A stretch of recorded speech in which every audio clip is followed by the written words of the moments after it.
Turkey's military operation against Kurdish forces is entering its third day, with Ankara's tanks now moving into Syrian territory. It comes after the USA announced it is training Kurdish militia to establish a new border force in the region.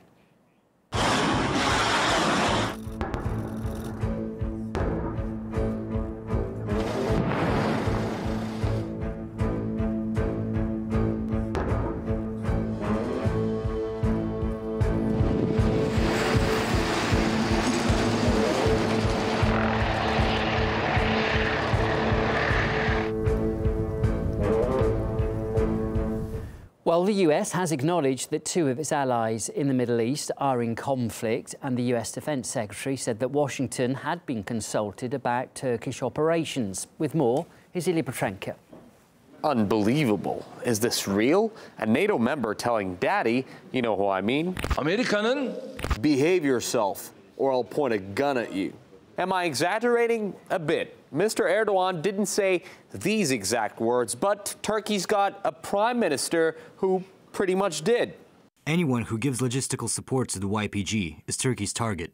For the record, the YPG equals the Kurdish army. And for all these years, who's been giving the Kurds all kinds of support? Right. Ey Amerika.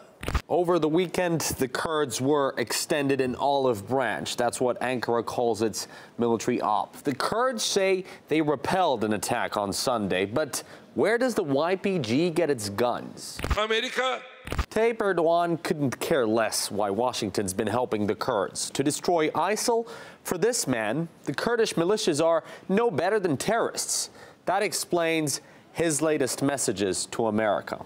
The U.S. is in the process of creating a terror army on our border. What we have to do is nip this terror army in the bud. America, do not encroach on our borders. Do not provoke us, or we will run out of patience. Does anyone from the U.S. government have anything to say? We urge Turkey to exercise restraint and ensure that its military operations remain limited in scope and duration and scrupulous to avoid civilian casualties. Some very restrained counsel there. To be restrained. Think about it. Mr. Erdogan rants at America. U.S. officials don't hit back. Turkey rolls out the tanks, flies out the warplanes, sends soldiers over the border. Washington basically keeps stum. After all, this isn't about Kim, whose slightest squeak makes Donald Trump, for one, roar. So perhaps the Turks and the Kurds have succeeded in one thing together: reducing America to baffled silence. Ilya Petrenko there. Well, we spoke with a former Turkish ambassador to the US who believes that America should be held responsible for the military standoff in northern Syria.